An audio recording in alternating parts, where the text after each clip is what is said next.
Et donc, transition toute trouvée. Merci, merci moi-même. Merci Guillaume.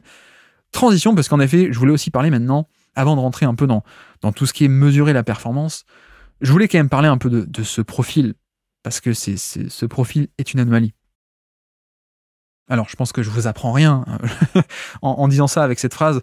Vous ne serez pas surpris ni choqué. Vous le savez, vous l'avez entendu toute l'année. Moi, c'est vrai que j'avais pas eu la chance de le scouter l'an dernier. J'avais pas eu le temps. J'avais pas pris le temps de le faire l'été dernier, de regarder des matchs, etc. Parce qu'en plus, bon, ben voilà, il n'était pas un scouting. Enfin, il n'était pas en NCA, donc c'est plus compliqué d'avoir des matchs. J'avais pas mes automatismes. Bref, on s'en fiche de ma vie. Je l'ai pas scouté, donc je l'ai vraiment découvert cette année.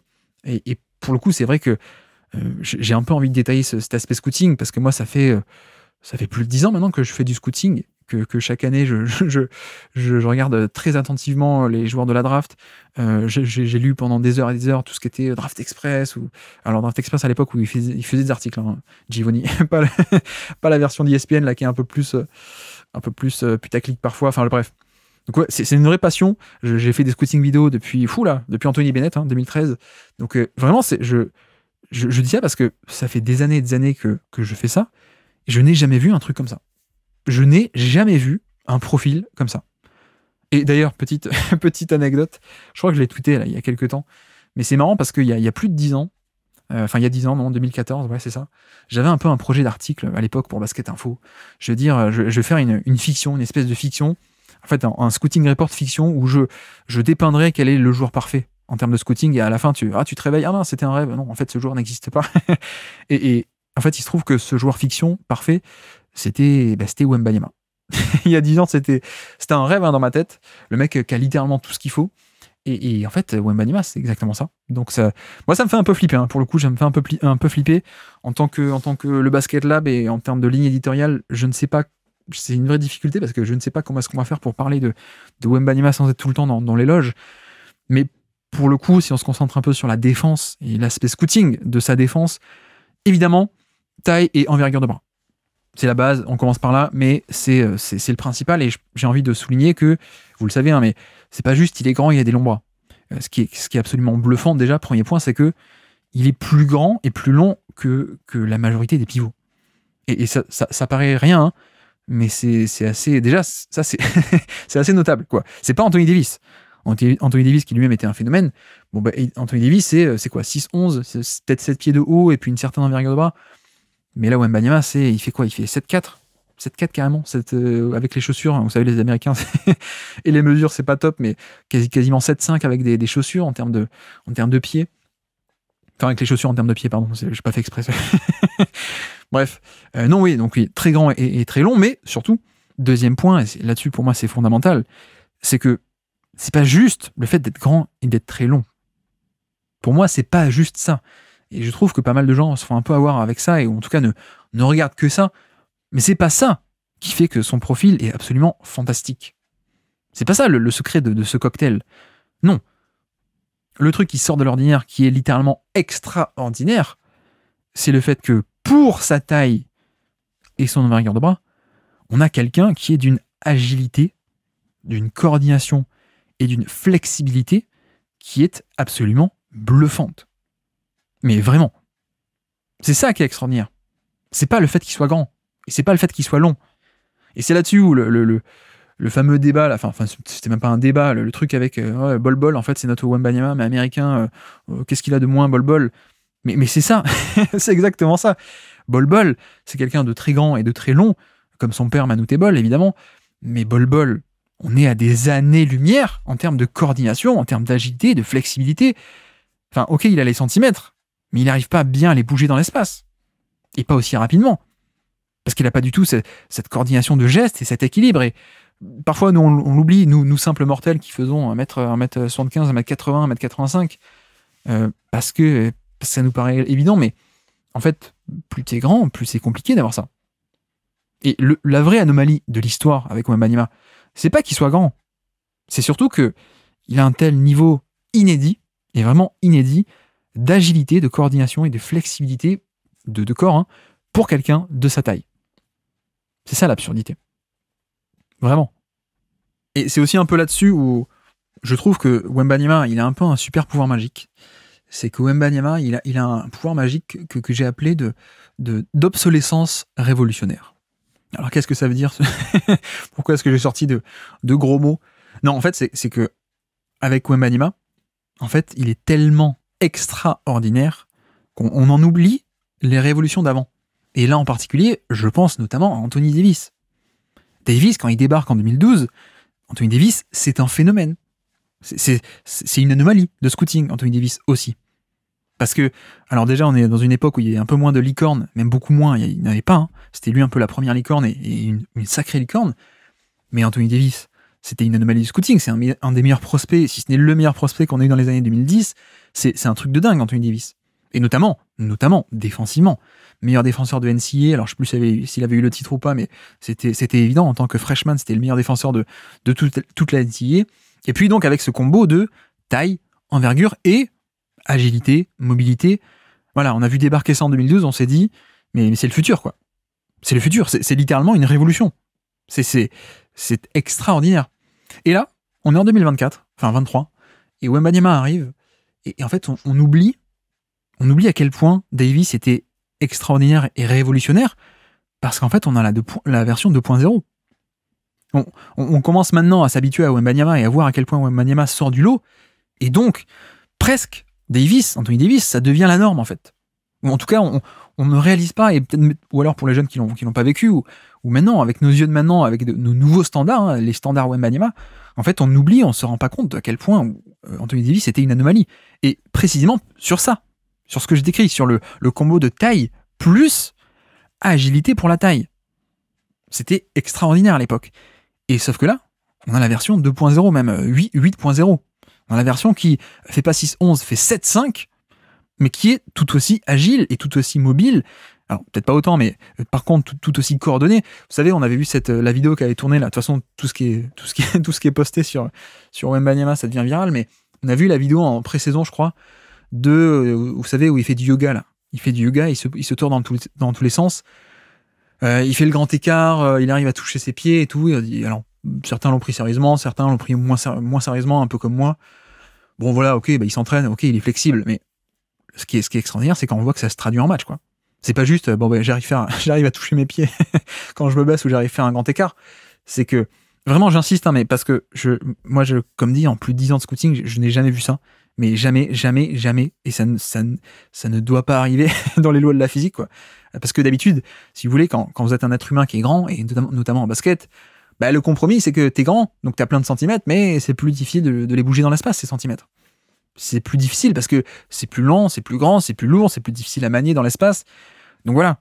Mais lui, fondamentalement, si vous devez retenir qu'un seul truc de son profil, c'est que c'est pas que la taille, c'est pas que l'envergure, c'est un niveau d'agilité et de coordination et de fluidité, de flexibilité surtout, d'équilibre aussi, parce que en conséquence, on a un équilibre du corps qui est parfait à tout instant et qui voilà, en fait, il est toujours en équilibre, même s'il va vite. C'est ça surtout. Il a un niveau de vivacité pour sa taille qui est inédit, et surtout, contrairement à n'importe quel autre grand qui tenterait d'aller aussi vite, il arrive à rester en équilibre, lui. Donc voilà, ça c'est aussi assez extraordinaire. Donc taille, envergure et centimètres, premièrement.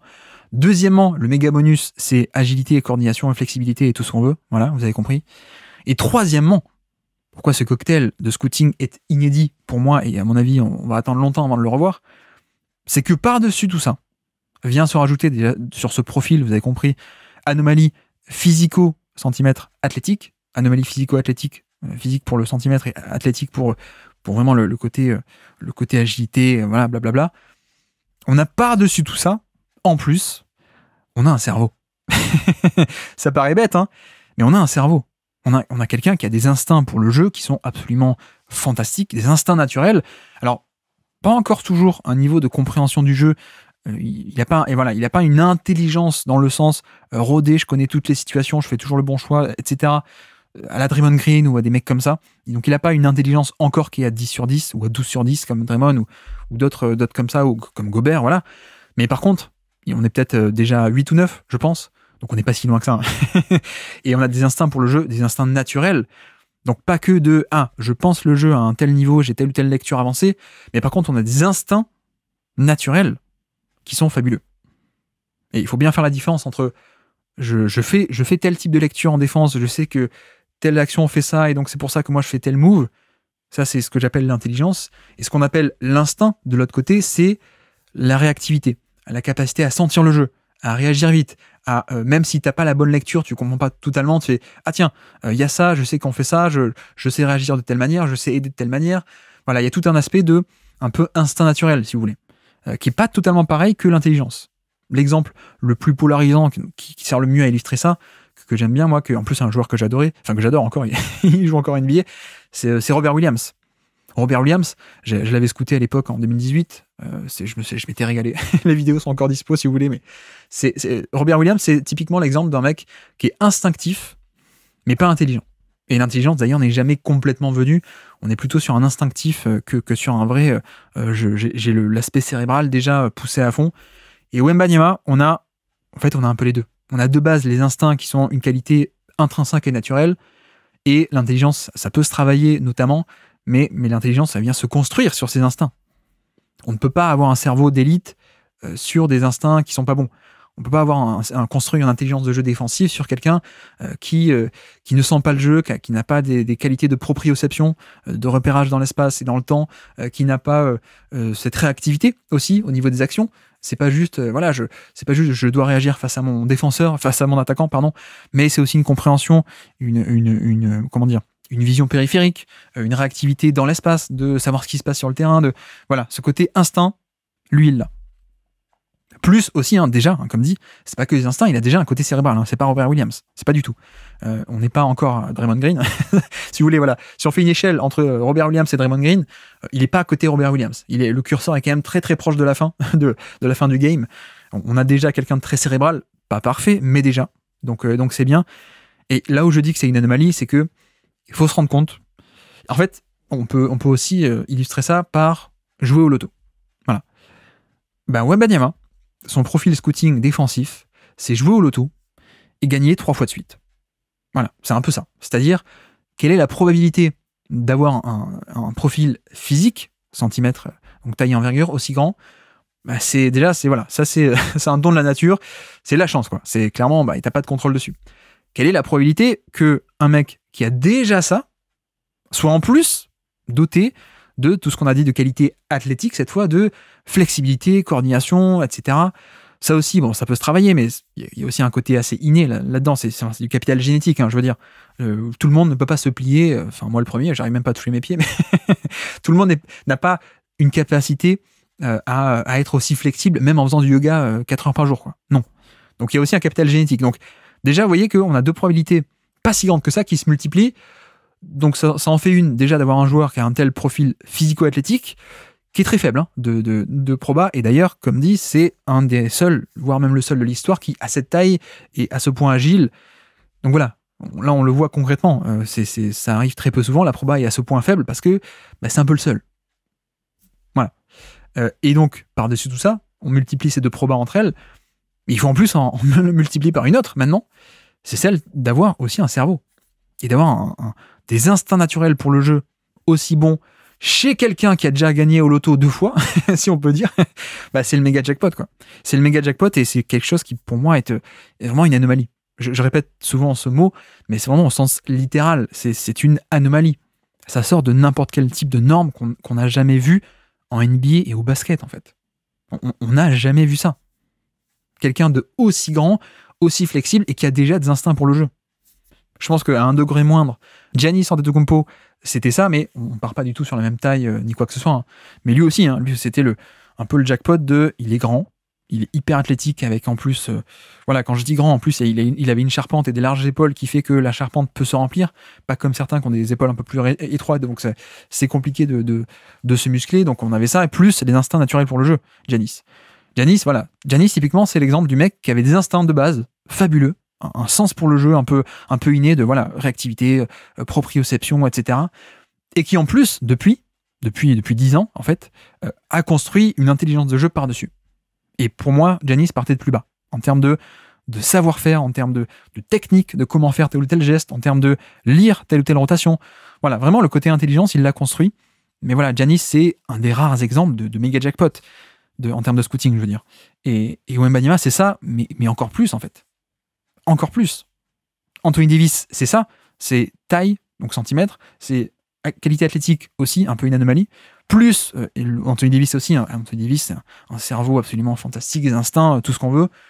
Voilà, Anthony Davis aussi, il a gagné la triple loterie, si vous voulez, du scouting, mais sauf qu'il le fait en étant plus petit, Davis, quoi.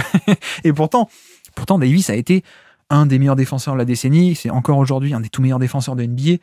Voilà, vous prenez la décennie, elle part de 2010, mais si vous prenez de 2015, allez quoi, 2014 quand il explose, de 2014 à 2024, là, cette décennie-là, c'est peut-être quoi, premier, deuxième, troisième, entre Draymond, Gobert et Davis, ça se joue peut-être à eux trois, de qui a été le meilleur défenseur de NBA, qui l'est encore aujourd'hui, voilà, c'est une anomalie, Davis. Lui aussi, un triple vainqueur du loto, mais Wemby, c'est encore plus, quoi. C'est ça, mais en plus. Voilà, ça pourrait être un slogan d'ailleurs. Je sais pas si Victor, tu écoutes le Basket Lab, mais je te permets de déposer la marque, hein, de déposer le slogan. Victor, c'est ça, mais encore plus. Mais bref, non, mais pour moi c'est vraiment ça. Et pour développer un peu sur ce côté intelligence de jeu, soit vous faites confiance un peu à mon évaluation visuelle, mais je vais essayer un peu de vous convaincre tout de même. Mais notamment, on a un indicateur stat qu'on aime bien utiliser, c'est le steal percentage, donc le pourcentage d'interception. Il faut savoir que le steal percentage, c'est toujours un excellent indicateur de l'instinct et même du QI basket, en fait, pas que défensif, mais du QI basket d'un joueur. Et alors, pourquoi est-ce que ce chiffre-là est un indicateur de l'intelligence même offensive? Parce qu'en fait, on est sur un facteur de corrélation. Donc attention, on n'est pas sur de la causalité, on est sur de la corrélation. Et quelle est cette corrélation? Elle est que les gens qui ont un très haut pourcentage de steal, d'interception, c'est que ils font des interceptions. Ok, merci. Mais pourquoi est-ce qu'ils font autant d'interceptions? C'est parce qu'ils comprennent le jeu, en fait. C'est un peu ça l'idée. Et pourquoi est-ce que tu es capable de sauter sur des lignes de passe, de faire la bonne rotation, de venir intercepter tel ou tel ballon, etc. Pourquoi est-ce que tu es capable d'en faire beaucoup? C'est parce que tu comprends les mécanismes d'une attaque et d'une défense, en fait. Toi, en tant que défenseur, tu fais beaucoup d'interceptions parce que tu comprends notamment comment est-ce que fonctionne tel ou tel schéma, et tu comprends les mécanismes notamment aussi d'une attaque, et c'est parce que tu les comprends que tu es capable de les court-circuiter, littéralement. C'est parce que tu sais comment fonctionne une attaque, et comment tel schéma va se dérouler, ou comment ça marche, hein, par exemple une attaque de pick and roll, les lectures du porteur de balle, c'est parce que tu connais ça que tu sais jouer avec, et tu sais donc court-circuiter ces fameux schémas. Donc c'est en ça où, même si vous voulez évaluer notamment l'intelligence même offensive d'un joueur, c'est toujours intéressant de regarder le pourcentage de steal, et beaucoup, on le fait beaucoup en scouting, on le fait beaucoup sur des prospects à la draft, on regarde beaucoup cet indicateur, et donc, sur Wembanyama, on est à 1,8% de steal percentage. Le chiffre à limite, en soi, le chiffre brut, on s'en fiche, il faut juste savoir qu'est-ce que ça représente sur l'échelle NBA. Sachez que, donc, on est quasiment à la barre symbolique, ce qu'on considère la barre symbolique des 2% de steal percentage. Et 2% de steal percentage, c'est la barre un peu d'élite. Vraiment. Donc, voilà, l'échelle, elle est assez réduite, hein, finalement. L'échelle du steal percentage. N'imaginez pas que les premiers de NBA sont à 50% de steal percentage. Voilà. Donc, c'est une échelle assez réduite, donc il faut aussi la connaître en tête et savoir qu'est-ce que ça représente, tel ou tel chiffre. Et donc, moi, je vous le dis, le 2% de steal percentage, c'est un peu une barre symbolique de ah ouais, ok, on a affaire à quelqu'un de vraiment très intelligent. Et donc c'est un peu là-dessus où, quand on connaît cette corrélation entre le QI basket en général, hein, offensif ou défensif, et le pourcentage d'interception, c'est comme ça qu'on voit aussi de manière chiffrée, hein, et pas que dans les matchs. Ça, pour le voir pendant le match, vous n'avez pas besoin de moi, vous le voyez comme moi, je pense. Mais l'indicateur, il vient un peu recouper ça et dire, oui, en effet, en effet, on a quelqu'un qui est très intelligent, qui a d'excellents instincts. Et donc, pour vous dire, nous avons affaire, notamment en NBA, Draymond Green, en carrière, a toujours été au niveau de ce 2% de steal percentage en NBA. Voilà, 2%. Jokic, qui est pas forcément un défenseur extraordinaire sur certains domaines du jeu, mais Jokic, un des meilleurs cerveaux de NBA, toujours été entre 1,5 et 2% de steal percentage. Alors que, voilà, c'est pas un protecteur de panier dantesque, explosivité, taille, jaillir depuis le côté faible, non, c'est pas du tout lui, ce sera jamais lui, mais c'est un défenseur extrêmement intelligent. D'ailleurs, je crois que Ben Taylor vient de faire une vidéo, si ça vous dit d'aller voir ça. Je pense que vous ne serez pas déçus. Mais voilà, Jokic, c'est un maître en la matière pour lire les petites trajectoires de passe, lire les intentions du porteur de balle, ou savoir décoder, etc. Et donc faire plein de styles. Et Jokic a toujours été entre 1,5 et 2%. Anthony Davis aussi, toujours été grosso modo entre 1,5 et 2% de steal percentage en carrière. Et j'insiste parce que vraiment, être 1,8 ou 2%, c'est pas juste qu'on a affaire à quelqu'un d'intelligent. On a vraiment affaire à quasiment l'élite de NBA en fait. Faut vraiment bien s'en rendre compte, et d'autant plus d'ailleurs pour un intérieur qui va avoir forcément des standards de style plus bas que les moyennes d'extérieur. Hein. Si vous prenez, je crois que si vous prenez Caruso, il est à 2,6 par exemple. Donc oui, parfois les extérieurs sur les lignes de passe et sur les premières lignes, premiers rideaux défensifs, ils vont avoir des chiffres et des standards plus élevés, mais par contre, pour un intérieur, être autour des 2%, c'est élite. C'est vraiment élite. Et c'est là-dessus que on voit Wembanyama qui est dans cette zone-là, on voit que oui, c'est pas juste de la taille, de l'envergure, c'est même pas juste de l'agilité, de pouvoir se retourner et faire des contres. Non. On a quelqu'un qui est déjà très instinctif et même déjà très cérébral, en fait, qui comprend le jeu, et c'est pour ça qu'il arrive à faire des actions. C'est pas que la taille, hein. Le fameux, il est premier de NBA en termes de comptes par match, je crois, cette année. Et ça fait grand bruit, un peu partout, mais c'est pas juste, hein, les adversaires foncent sur lui, et du coup, il peut contrer les ballons. Non, c'est pas ça. C'est aussi une certaine intelligence de jeu pour comprendre ce qui se passe sur le terrain, et donc faire l'action. C'est pas pareil. Et vraiment, j'insiste, c'est un niveau un peu d'élite. Pour vous dire, hein, par exemple, c'est ce qui le différencie pour moi grandement, mais vraiment grandement, de tout ce qui est juste un playmaker au panier.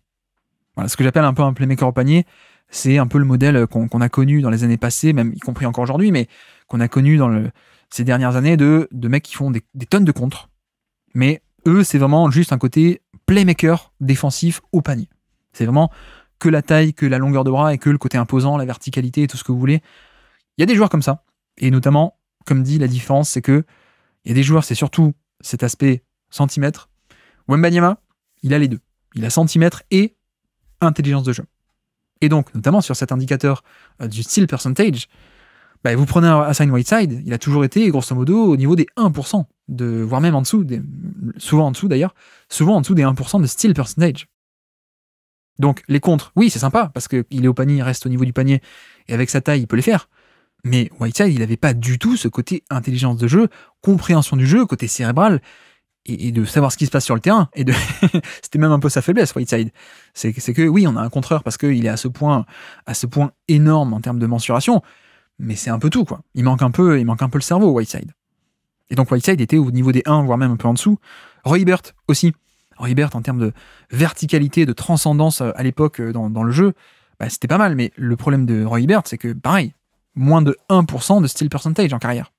Parce que lui, c'était principalement un côté playmaker au panier avec sa puissance, sa verticalité en l'air, enfin, sa puissance en l'air quand il jouait en verticalité. Et voilà. C'était, pour moi, plus un playmaker au panier qu'un vrai défenseur complet et intelligent. Dwight Howard aussi, toujours plutôt au niveau des 1% de steal percentage. Donc, toujours un peu marrant de voir de noter ce côté, cet indicateur du steal percentage. Pour vous dire aussi, par exemple, Joel Embiid est entre 1 et 1,5. Voilà, en carrière, il est toujours au niveau un peu entre 1 et 1,5. Donc, c'est pas mal. C'est même bien. Mais c'est pas élite comme Wembanyama. C'est même bien, hein, franchement, un intérieur, un pivot à 1 ou 1,5. Enfin, surtout 1,5, c'est pas mal. C'est bien, franchement, c'est bien. Mais Wembanyama, on a un step au-dessus. On est dans la catégorie Draymond, catégorie Jokic, catégorie Anthony Davis aussi, un peu. Mais voilà.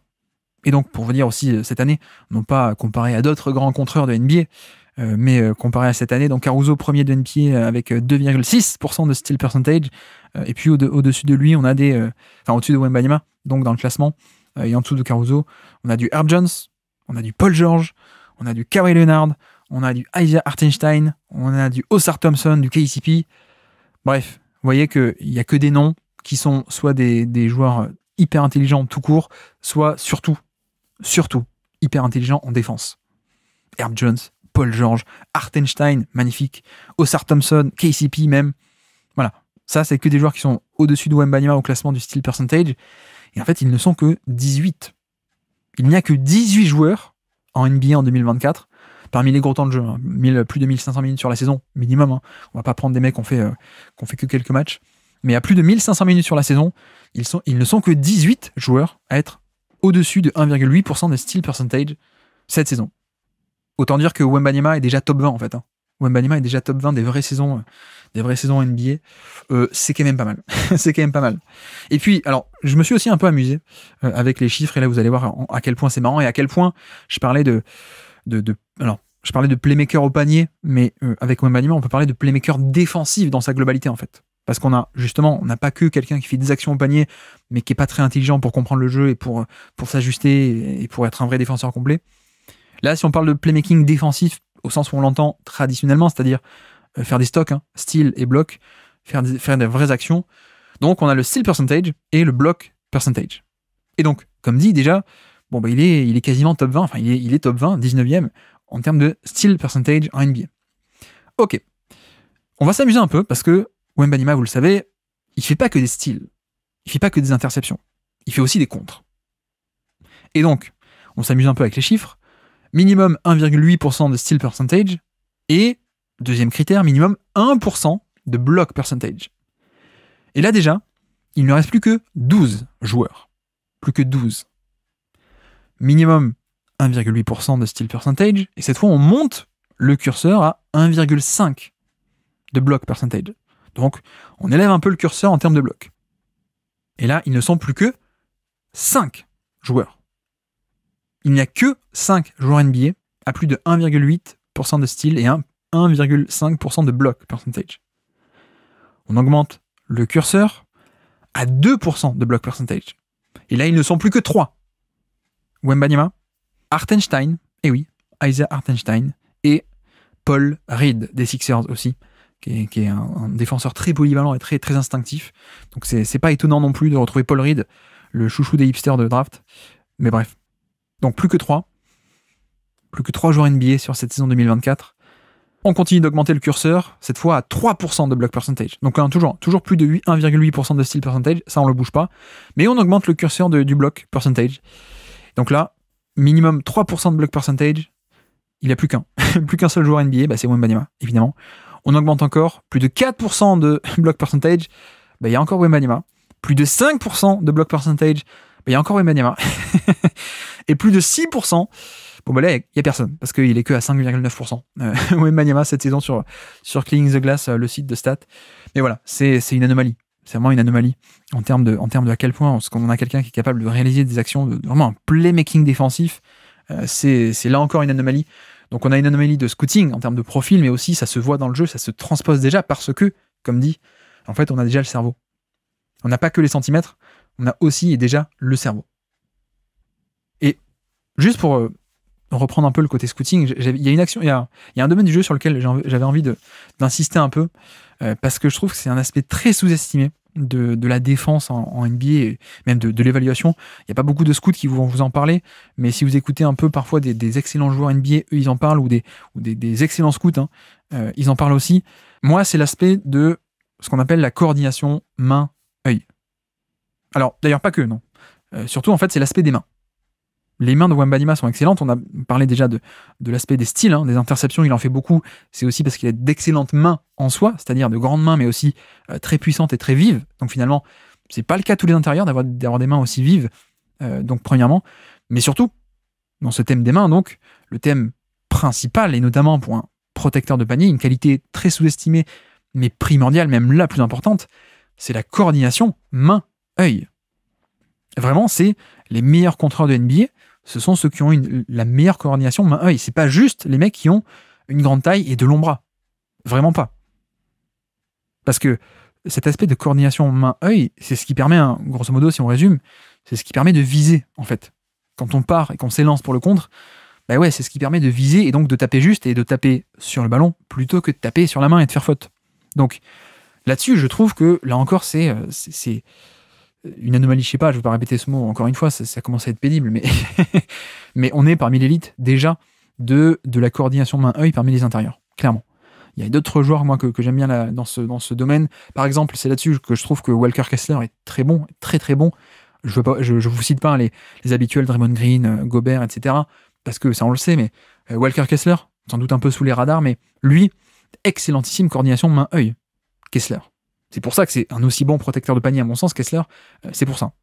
Donc voilà, coordination main-œil, Wembanyama est spectaculaire et fantastique et tout ce qu'on veut. Et j'avais envie de le souligner parce que, comme dit, c'est pas juste les centimètres. Il y a le cerveau en termes de repérage dans l'espace, proprioception, réactivité, anticipation, les lectures défensives. Donc, il y a le cerveau de manière plus générale, elle est un peu une échelle macroscopique, on peut dire, sur le terrain, mais à une échelle aussi microscopique, il y a le cerveau en termes de coordination main-œil. Donc juste, il vise juste quand il fait des contres, et pas que des contres, aussi des interceptions. C'est pour ça aussi qu'il est capable de faire autant de styles. C'est pas juste la taille des mains et la puissance des mains, c'est la vivacité, c'est de viser juste aussi. Et avec d'aussi grands bras, avoir une telle coordination main-œil, c'est assez spectaculaire, il faut bien le dire. Merci d'avoir écouté cet extrait. S'il vous a plu, l'émission complète est disponible en description et on se donne rendez-vous sur le feed principal du Basket Lab pour l'intégralité des podcasts. À bientôt.